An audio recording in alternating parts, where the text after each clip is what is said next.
že už sme veľa vecí ohľadom toho prebrali, ale videla som na skúške, dosť často máte problém s tým, čo je to vlastne ten mikrobióm ako taký.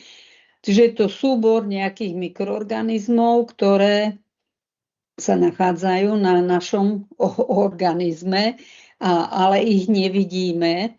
Všeobecne sa udáva, že počet mikroorganizmov je asi 10 na jednu našu telesnú bunku. To znamená, že ich je veľmi veľa a pretože my ich nevidíme, preto je veľmi dôležité, aby sme sa dokázali na základe toho, čo robia tie mikroorganizmy, aké sú prejavy ich prítomnosti, aby sme vedeli rozlíšiť, či sú dobré alebo či sú zlé, čo treba s nimi robiť, ako sme si vlastne pred chvíľočkou ukazovali v tom našom obrannom systéme. Tu je veľmi dôležité si uvedomiť, že všeobecne napríklad na bukálnych slizniciach sa hovorí, že je asi 700-800 druhov, ale v skutočnosti podľa DNA analýzy sa tieto druhy delia a rozlišujú na ďalšie gény podľa génov, čiže vidíme, že napríklad tieto na bukálnych slizniciach máme 70 000 rôznych génov. Tieto mikroorganizmy, ktoré my máme v ústach, keď sa bavíme o orálnom mikrobiome, čiže máme rôzne druhy mikrobiomu, tak nám vytvárajú ten biofilm. Biofilm je vlastne to, čo zabezpečí, vraveli sme si, že každá tá baktéria, napríklad v tomto prípade sa bavíme o baktériách, majú nejaké adhezíny, pomocou ktorých sa prichytia k povrchu. Čiže baktéria je mínus a zub je mínus, ale vždy na zub sa nám prichytí pelikula a tie baktérie sa prichytia do tej pelikuly tým, že pelikula je plus a baktéria je mínus. No a začnú sa pomocou dorozumievania, to je to quorum sensing, zhromažďovať, pretože tým vytvárajú ten biofilm, ktorým chránia sa proti iným baktériám, ktoré tam nechcú, aby tam neprišli, pretože tie by im brali potravu, tie by im zaberali to miesto. Čiže toto je ten základný princíp, toto sú tie adhezíny, sú to také molekuly, ktoré dokážu prichytiť sa na ten povrch. Vraveli sme si, že máme primárnych, sekundárnych kolonizátorov, to už všetko vieme. Medzi tým sa nachádzajú tie premostujúce. Princíp tých premostujúcich je to, napríklad to Fusobacterium nucleatum má rôzne typy adhezínov, preto sa dokáže prichytiť a pripojiť s rozličnými druhmi, kdežto napríklad streptokoky majú tie príchytky, tie adhezíny len pre sklovinu a preto sa nevedia prichytiť na iné druhy baktérií. Čiže komunikujú pomocou quorum sensing, to sme si už vraveli. Tu sú také, ako keby mali svoju vlastnú reč. Čo je pre nás dôležité je to, že jednotlivé druhy tých baktérií majú rôzny druh tej reči. To znamená, že nevedia sa navzájom medzi sebou dohodnúť jeden druh s druhým, napríklad kariogénne s patogénnymi, pretože majú úplne iný druh jazyku.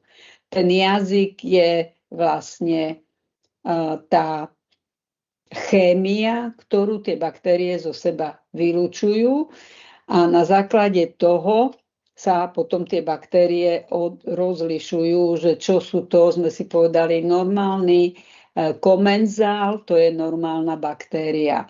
Potom sú to patogény, ktoré môžeme mať v ústach, ale keď je tých komenzálov dosť a nepustia a nedajú výživu a miesto tým patogénom, tak tie patogény nebudú sa rozmnožovať.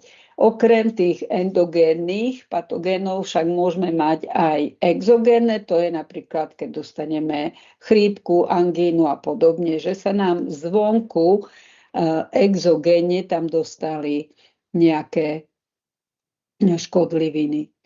Čo zase pri tom mikrobiome si musíme uvedomiť je to, že tu na ľavej strane máme pomer jednotlivých druhov pred scalingom a tu vidíte 3 mesiace po scalingu. To znamená, že ak nebudeme inou cestou, lenže to vyčistíme a neriešime, tak sa nám premnožia naspäť tie isté druhy. A to je ako keď kosíme trávnik, skosíme všetko, ale vždy nám tam vyrastie napríklad potom púpava, pretože tie semienka, tie zárodky nám tam ostávajú. Toho, čoho my sa bojíme, je to, čo tie baktérie dokážu zo seba uvoľniť, a to je to uvoľnené DNA, pretože to uvoľnené DNA je jedna základná informácia, ktorá môže takto prejsť do inej bunky. Čiže uvoľnené alebo extracelulárne DNA je to, čo sa prenáša do inej bunky a to nám zabezpečí to v úvodzovkách, že tie škodliviny sa budú vyrábať nielen v tých základných bunkách, ale aj v tých iných. Čiže to je ako keď prenášame informáciu napríklad mobilom, prejde ten signál cez nejaké antény do toho druhého mobilu.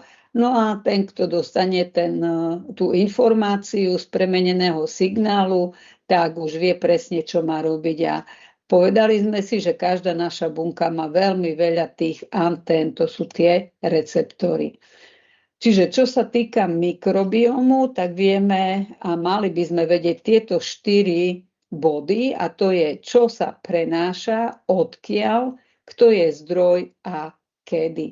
Čiže čo sa prenáša, skúsme si takto predstaviť muž, žena a vlastne spojením sa vytvára jeden prevažujúci druh, ktorý sa potom prenesie aj na to dieťa.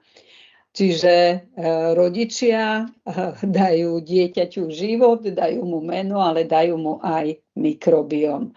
Tento mikrobióm sa všeobecne meria pomocou takýchto grafov, čiže ktoré tie baktérie sa tam preniesli a ktoré tam aj pretrvávajú. To znamená, že od čo sa prenáša, čiže to sa nemusí preniesť len tá celá baktéria, ale aj to, čo tam tá baktéria vylučuje, to, čo z tej baktérie ostane, a to je uvoľnené DNA. No ale prenášajú sa aj živé baktérie, ktoré pomocou toho, že naviažu to iné DNA, sa zmenia na patogénne baktérie. Čiže tu sú také schémy, máte to v knihe, treba si to pozrieť, ako počas tehotenstva, čiže intrauterínneho vývoja, tá mikrobiálna DNA od matky dostane sa do krvného obehu, prechádza cez placentu, čiže nemusí to byť celá baktéria, ale len to DNA a to sa dostane do toho plodu. Ďalej vývoj alebo odpoveď na otázku odkiaľ, tak hlavný mikrobióm sa nám začne tvoriť počas pôrodu, čiže buď vaginálnym pôrodom alebo pôrod cisárskym rezom, a na základe toho vidíme úplne iné druhy tých mikroorganizmov. Ak si premietneme, čo prenáša sa z matky, tak hlavne je to cez pošvu pri pôrode, vaginálny, črevný a kožný.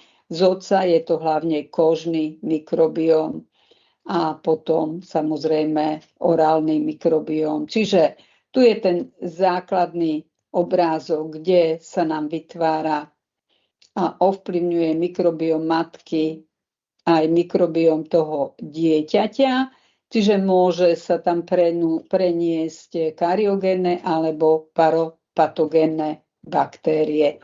Na základe toho sa nám potom vyvíja celý ten profil a to je buď fyziologický mikrobióm, čiže povieme fyziologický profil, alebo je to kariogénny, alebo je to paropatogénny. Čiže tu vidíme ten obrovský rozdiel, kedy pri kariogénnom sú pokazené, napríklad vidíme deštruované úplne zuby, ale tkaniva parodontu vôbec nemusia byť poškodené, pretože prevažujú baktérie, ktoré žijú v kyslom a hlavne v prostredí v ústnej dutine. A tu sú paropatogénne baktérie, ktoré žijú v subgingiválnom prostredí. Čiže bez prístupu kyslíka a je tu prostredie, ktoré je zasadité, čiže sme si hovorili to zmenu toho pH. To znamená, že na základe toho ja musím riešiť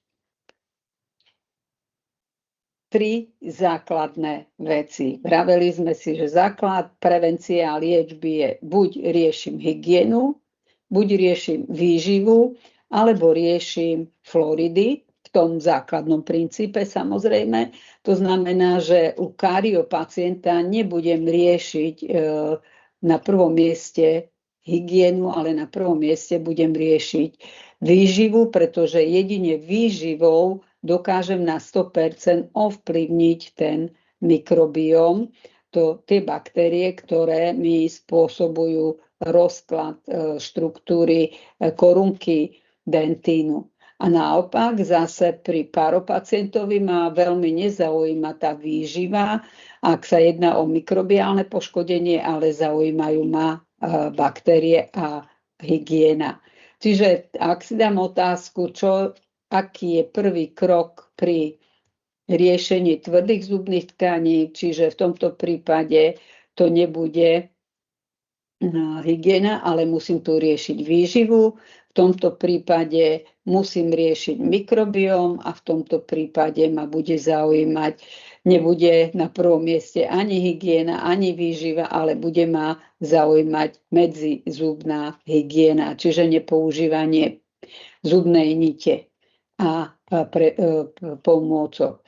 Ak sa vrátim k tomu mikrobiomu, tak ma najviac zaujíma ten druh tých mikroorganizmov, ktoré sa prenesú na toho novorodenca, pretože podľa typu tých škodlivín, ktoré produkujú potom tie baktérie, vznikajú ochorenia, ako sú napríklad baktérie z gastrointestinálneho traktu, spôsobujú obezitu, cukrovku, kolorektálny karcinóm, kožné baktérie, ak sú v nesprávnom pomere, nie je tam homeostáza, tak spôsobujú psoriázu, alergie.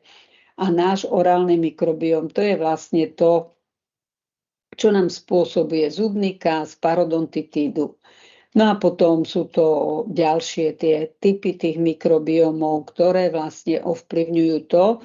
No a ak sa opýtame, kto je zdrojom, tak hlavným zdrojom pre orálny mikrobióm je prenos pomocou napríklad matky, otca, to sme si ukazovali, ale aj samotné deti, zvieratá, a preto vždy v anamnéze musíme vyšetrovať aj prenos infekcie. To znamená, že musím vyšetrovať rodinnú anamnézu, kde sa pýtam na rodičov, aký majú stav chrupu, či majú zuby, či majú parodontitídu.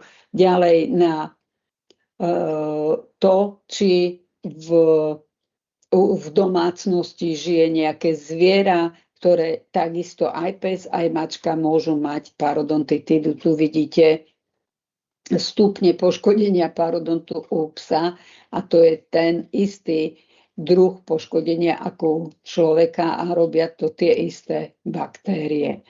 Čiže prenos treba si naštudovať ako, z koho a hlavne kedy. Čiže od 0 do 6 mesiacov, kedy to dieťa nemá zuby, tak v tom období sa prenášajú tie baktérie, ktoré nepotrebujú pre osídlenie tvrdé tkanivo, ale sú to napríklad Streptococcus salivarius, mitis a podobne, čiže ktoré sa usídľujú na slizniciach alebo potom vonkajšie na koži.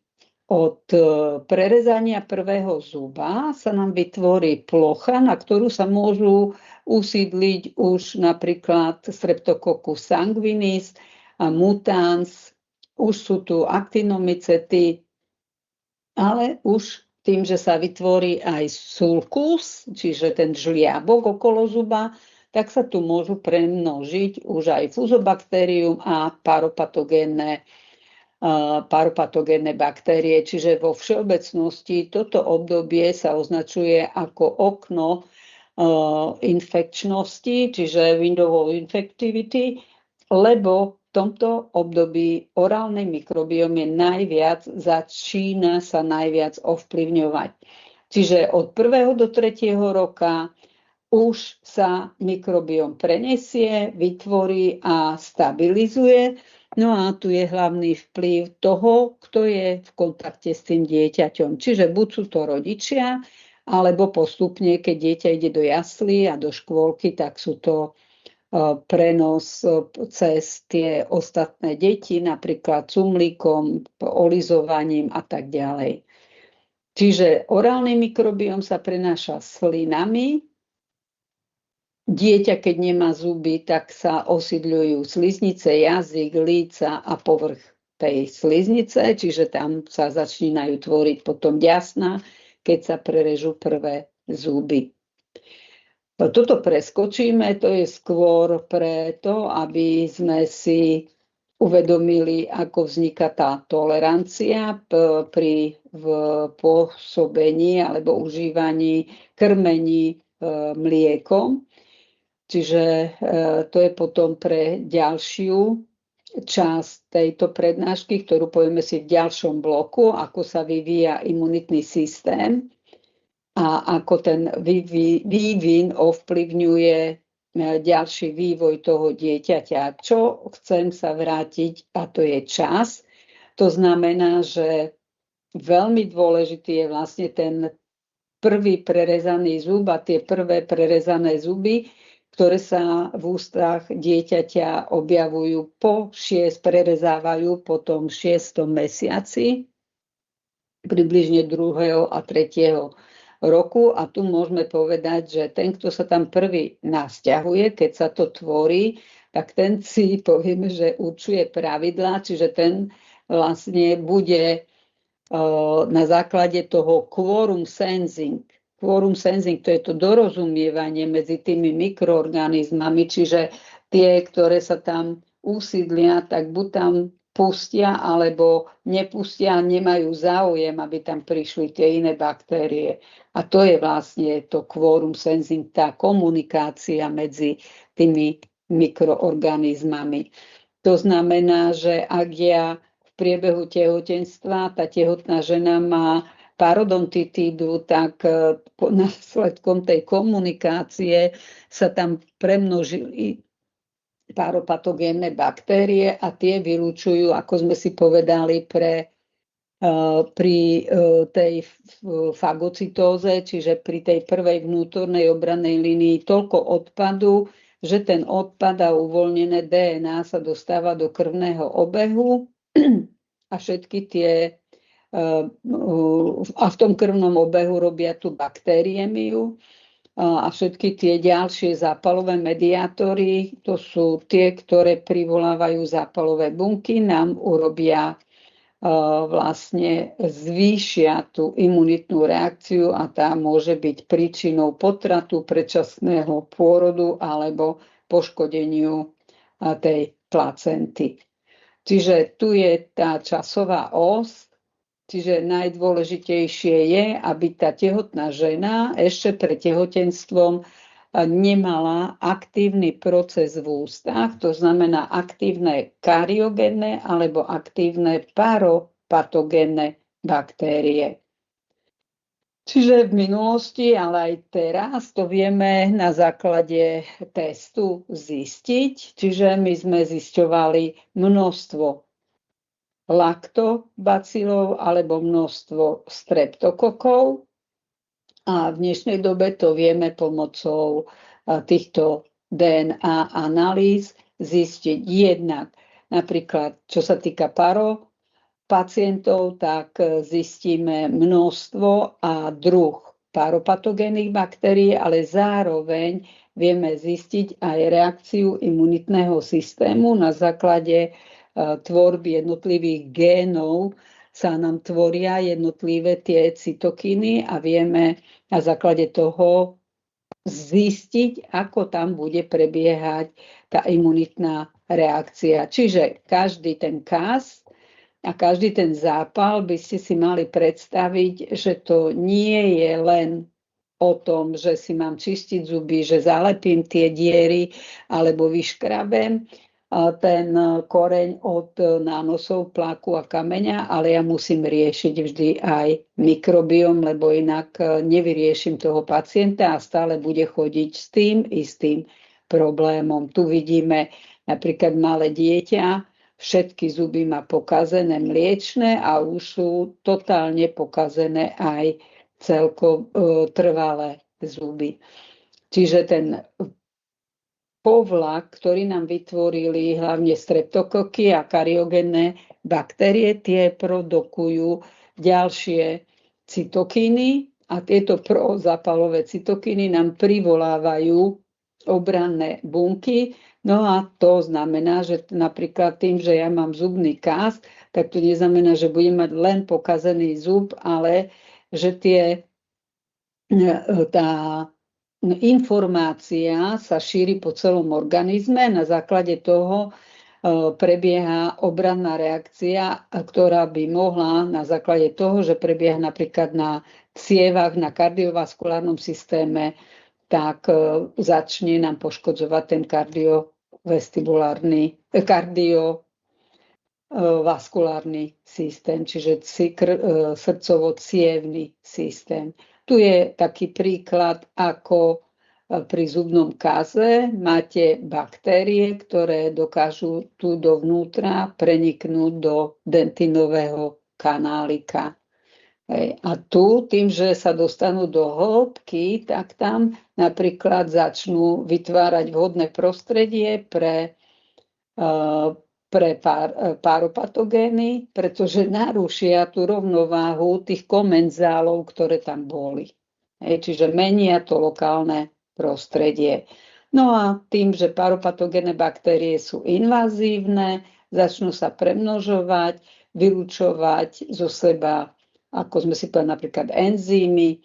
Tie enzymy nám poškodia tú základnú bunku a tak vlastne sa dostanú dovnútra tej bunky alebo do medzibunkového priestoru a tak prenikajú do hĺbky. Toto je príklad Porphyromonas gingivalis, ako mi dokáže poškodiť jednotlivé tkanivá a tu je taká ukážka, ako sa dokáže dostať až do cievy, do mikrovaskulárnych endotelových buniek mozgu. Čiže keď sa bavíme o zubnom kaze alebo o zápale parodontu, tak to nie je len o tom, že treba zalepiť ten zub, vyškrabať ten kameň, naučiť pacienta čistiť zuby, ale vždy musím riešiť aj jeho mikrobióm.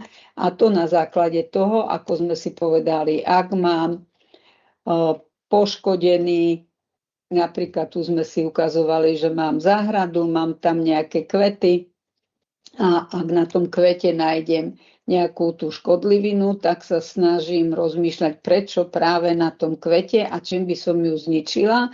Pozriem si iné kvety a vidím, že to tam nie je.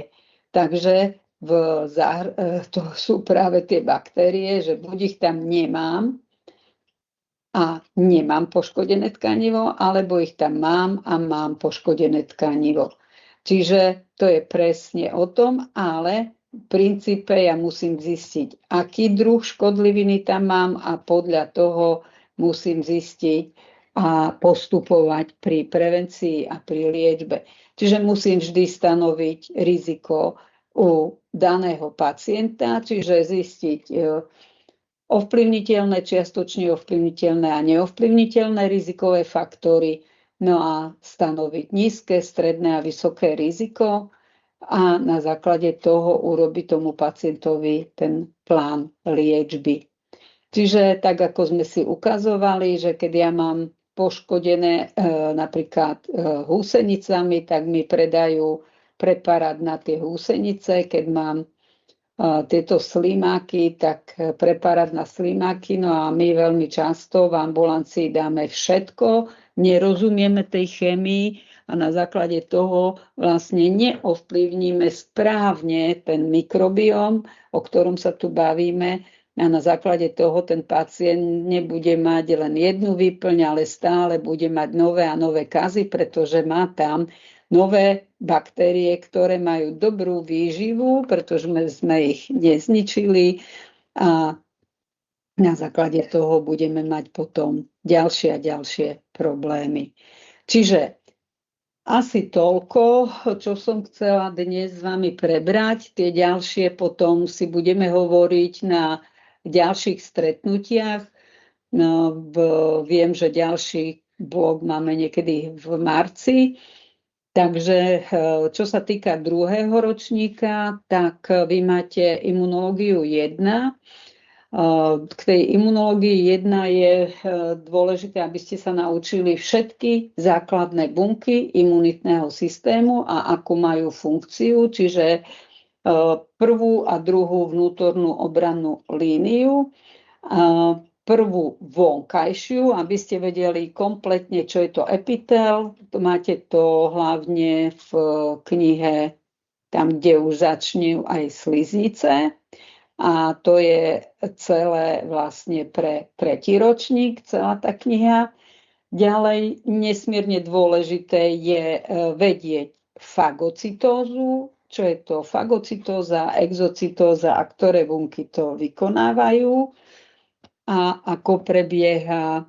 A to, čo som videla na skúškach, veľmi slabo v odpovediach u tretiakov bolo informácia buniek druhej obrannej línie, a to TAB lymfocytov pomocou HLA molekúl. Ďalej, čo veľmi často boli problémy s odpovediami, čo sú to imunoglobuliny, ako to funguje, čo je to komplement, ako funguje. A pokiaľ ja tieto veci neviem, tak neviem, ako to prebieha v tom obrannom systéme v parodonte.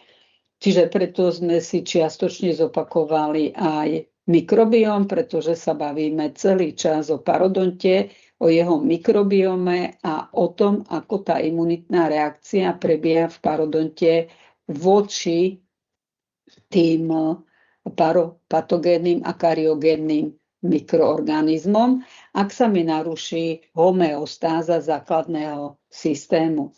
Čo si treba dobrať ešte je, ako tie paropatogény po svojej smrti vylúčia, alebo sa z nich uvoľní to DNA. A to DNA môže vlastne prejsť do tých domácich baktérií, to znamená ten náš obranný systém, obranný mikrobióm, to sú tie komenzálne baktérie a tie bohužiaľ sa vedia zmeniť na oportunistické, čiže na škodlivé baktérie. Čiže komenzálne mi neškodili, ale tie ďalšie s tým zmeneným DNA mi budú škodiť. Takže toto je taký základ toho, čo sa týka parodontu, tak najväčší problém som si všimla na skúškach. Vôbec si neviete prakticky to všetko, čo sme teraz hovorili, preniesť do tej praxe. To znamená, do toho parodontálneho vačku, kde sa nachádzajú tie baktérie a čo sa s nimi v tom parodontálnom vačku pomocou toho imunitného systému deje. Pozerám na chaty. Je tu jedna otázka, či existujú predpoklady, kedy preváha kariogénnych baktérií v ústnej dutine u detí má vplyv aj na celkový zdravotný stav? Áno, čiže napríklad častejší výskyt, áno, lebo sa vám naruší prvý vlastne ten obranný systém, čiže ten komenzál, ktorý sa tam dostal, no v prvom rade by sme mali riešiť rodiča. Vyriešený rodič znamená, že som u rodiča zistila, aký má mikrobióm. Čiže predtým, ako by mali mať dieťa, počas tehotenstva tá žena by mala mať celý ten mikrobióm, či je paropatogénny, kariogénny v rovnováhe. Ak je normálny, čiže fyziologicky, znamená, že tam neprevažujú ani kariogénne, ani paropatogénne baktérie, tak je veľký predpoklad, že to dieťa bude zdravé, pretože sa nebudú tvoriť tie enzymy, toxíny a to, čo mi poškodzuje organizmus. Avšak, ak sa do úst toho dieťaťa dostali tie škodlivé baktérie, pretože sa narušil ten komenzál, tak uvoľňuje sa to DNA, je tam odpad pri fagocytóze, a to sa všetko dostáva do krvného obehu a z krvného obehu do tkaní nášho celého organizmu. Takže áno, veľmi to súvisí, preto aj napríklad, keď máte chronický zápal v mandliach, v nose, tak sa tie mandle vyberú, pretože tá obrana, to tkanivo, ktoré má slúžiť ako obrana, mi neslúži ako obrana, ale je tam zmenený celý mikrobióm. Čiže ja by som vás s ďalšími nezaťažovala. Máte teraz čas, pokiaľ budete mať ďalšie prednášky, myslím, že s doktorkou Klamárovou alebo ďalšie, tak všetky tieto veci máte čas na to, aby ste si to prezreli, zopakovali, oveľa rýchlejšie si to dokážete potom zapamätať a oveľa ľahšie sa vám to bude potom učiť. Čiže srdečne vás pozdravujem a tí, ktorí majú prísť teraz v stredu